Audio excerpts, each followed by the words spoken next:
நான் உங்கள் ஷெஃப் முரளிதரன்.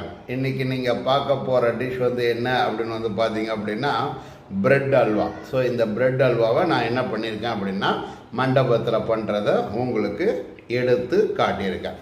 இந்த பிரெட் அல்வாவை பொறுத்த வரைக்கும் நிறையா பேர் நிறையா விதமாக செய்வாங்க. நான் என்னுடைய குருநாதர் எப்படி சொல்லி கொடுத்தாரோ அந்த மெத்தடில் தான் உங்களுக்கு நான் செஞ்சு காட்டியிருக்கேன். அதுக்கு அடுத்தபடியாக இந்த பிரெட் அல்வாவை பொறுத்த வரைக்கும் ஒரு சில பேர் வந்து மில்க் மெய்ட்லாம் ஆட் பண்ணுவாங்க.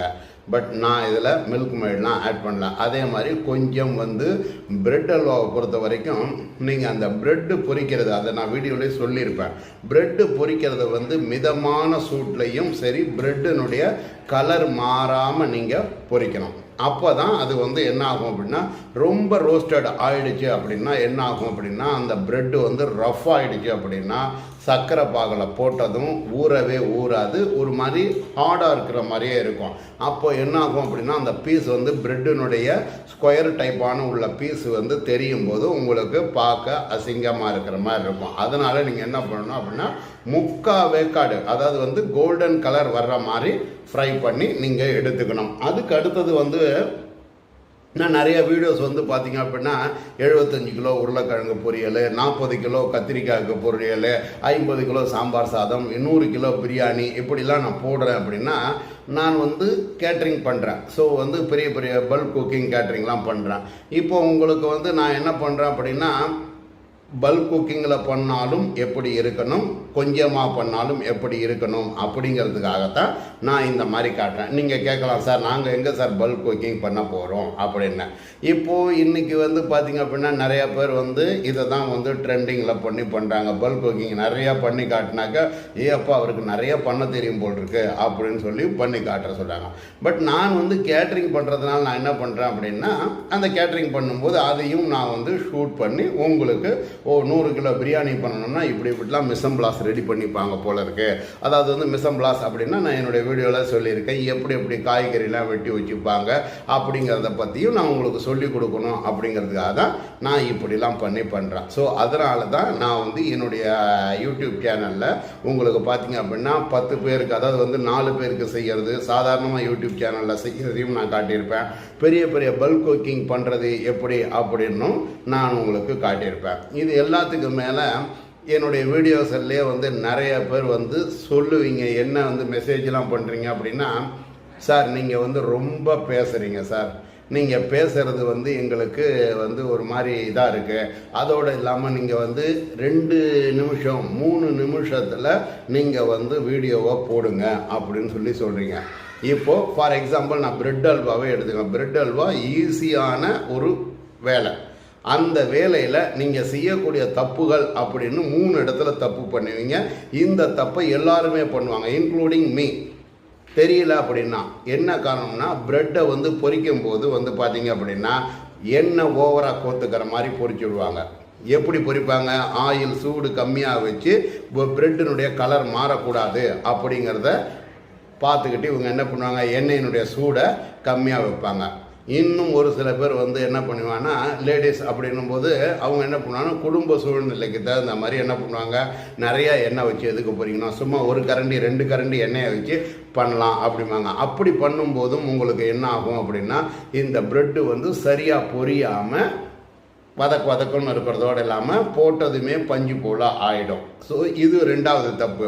3வது தப்பு பார்த்தீங்கன்னா ஃப்ரை பண்ணும்போது ரொம்பவும் ஆயிலை சூடு வச்சு அந்த கலரை மாற்றி எடுத்துருவாங்க. ஸோ இது 3வது தப்பாச்சு. 4வது தப்பு ஜீரா பதம் இருக்கு இல்லையா, அந்த ஜீரா பதம் இப்படி தொட்டாலே லைட்டாக ஒட்டினா போதும். லைட்டாக கம்பி பதம் அப்படிங்கிறது இப்படி தொட்டதுமே கம்பி பதம் அப்படிங்கிறது வந்துடும்.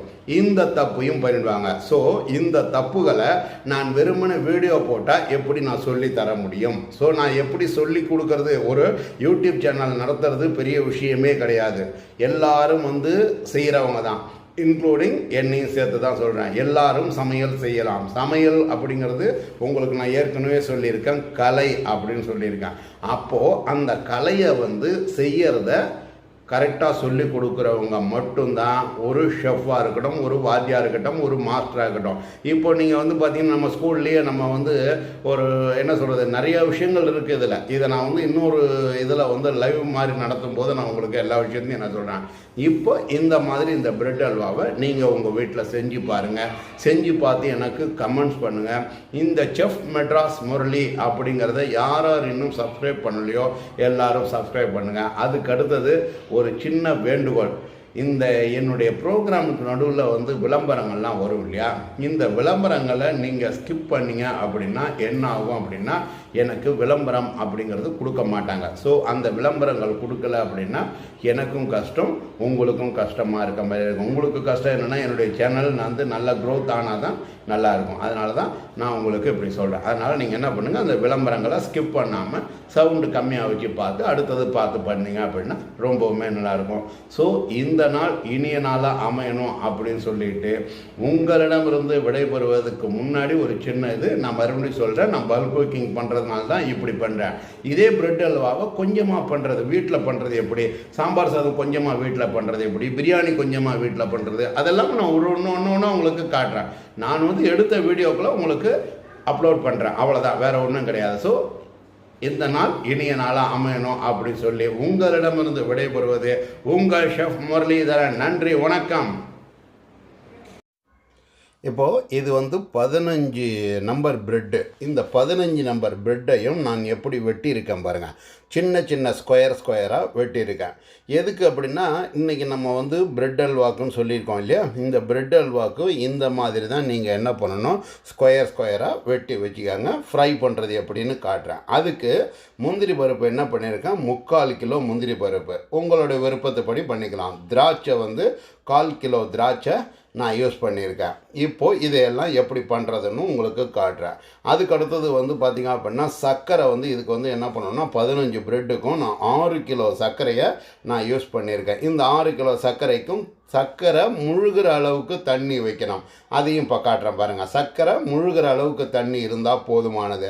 அப்போது பதம் வந்து நல்லா கொதித்த பிறகு இந்த மாதிரி கொதிக்கும். இந்த மாதிரி நீங்கள் கொதிக்கும் போது நீங்கள் என்ன பண்ணணும் அப்படின்னா தொட்டு பார்த்தீங்கன்னா லைட்டாக கம்பி வந்தால் போதும். அந்த மாதிரி பதத்தில் சர்க்கரை பாகை ஆஃப் பண்ணி வச்சுக்கோங்க. அதன் பிறகு ஆயில் வச்சு சூடு பண்ணி ஆயிலில் ப்ரெட்டை பொறுமையாக இந்த மாதிரி போடுங்க. இந்த மாதிரி போட்டதும் நீங்கள் என்ன பண்ணணும் அப்படின்னா இந்த ஜார்னியால், நான் ஏற்கனவே சொல்லியிருக்கேன் வந்து நான் மண்டபத்தில் பண்ணுறதுனால பெரிய ஜார்னி வச்சுருப்பேன் அப்படின்னு சொல்லிட்டு, நீங்கள் உங்கள் வீட்டில் பண்ணும்போதும் சின்ன ஜல்லிக்கரண்டியால் இந்த மாதிரி ப்ரெட்டுகளை நீங்கள் லைட்டாக அழுத்தி விடணும். ஏன் அப்படின்னா ப்ரெட்டு போடும்போதே பாருங்கள் ஒன்றோடு ஒன்று சேருது பாருங்கள். இந்த ஒன்றோடு ஒன்று சேரும்போது என்ன ஆகும் அப்படின்னா ஒரு ப்ரெட்டும் இன்னொரு ப்ரெட்டும் ஒட்டிக்கும், மேல் பகுதி மட்டும்தான் வேகும், உள்பகுதி வேகாது. அதுக்காக தான் நாம் என்ன பண்ணுறோம் அப்படின்னா இந்த மாதிரி ப்ரெட்டுகளை நாம் அழுத்தி விடும்போது ப்ரெட்டு தனித்தனியாக பிரிஞ்சு பொரிஞ்சுக்கும். இந்த பொரியறது வந்து லைட்டாக கோல்டன் கலர் வந்தால் போதும், ரொம்ப கருகிற மாதிரி பொரிச்சிடாதீங்க. இந்த ஆயிலினுடைய சூடு வந்து ரொம்ப ஜாஸ்தியும் இருக்கக்கூடாது. இப்போ நீங்கள் பார்த்தீங்கன்னா லைட்டாக பொரிஞ்சிருக்க பார்த்தீங்களா, இந்த மாதிரி பதத்தில் தான் நீங்கள் என்ன பண்ணணும் அப்படின்னா பொரித்து ஒரு பாத்திரத்தில் எடுத்து வச்சுக்காங்க. இப்போது நான் வந்து என்ன பண்ணியிருக்கேன், அந்த ஆயிலில் அந்த ப்ரெட்டை முழுசாக சுற்றி இப்போ நம்ம வடை போடும்போதே என்ன பண்ணுவோம், வடை கம்பியை திருப்பி விடுவோம் கம்பியால். ஆனால் ப்ரெட்டை திருப்பி விட முடியாது. அதுக்காக தான் இந்த ஜார்னியால் இப்போ உங்களுக்கு ஸ்லோ மோஷனில் காட்டி ப்ரெட்டுகளை திருப்பி விட்டு பொரித்து வச்சுருப்பேன். பொரித்து வச்ச பிறகு நம்ம என்ன பண்ணோம், ஏற்கனவே ஜீரா காய்ச்சி வச்சுருக்கோம் இல்லையா, அந்த ஜீராவில் இந்த ப்ரெட்டு பொரித்த ப்ரெட்டுகள் கலர் பாருங்கள் என்ன கலரில் பொரிச்சிருக்கேன்னு. இந்த மாதிரி பொரித்த பிறகு நீங்கள் ப்ரெட் எல்லாத்தையும் முழுசாக போடுங்க. முழுசாக போட்டுட்டு என்ன பண்ணணும் அப்படின்னா இதுக்கு நடுவுலையே நீங்கள் என்ன பண்ணணும், முந்திரி திராட்சையையும் ஃப்ரை பண்ணி வச்சுக்கிட்டு ப்ரெட்டு மேலே போட்டு விடுங்க. போட்டுட்டு நீங்கள் என்ன பண்ணணும், ஒரு கிளறணும். இந்த கிளறும் போது வந்து பார்த்தீங்க அப்படின்னா என்ன ஆகும் அப்படின்னா ப்ரெட்டு, ஜீரா, முந்திரி, திராட்சை இது மூணும் ஒன்றா சேர்ந்து அந்த மொத்த ஜீராவையும் அப்சர்வ் பண்ணிடும். இப்போ பாருங்கள் அந்த பாத்திரத்தில் பாருங்கள் ஒரு ஜீரா கூட இருக்காது. ஆனால்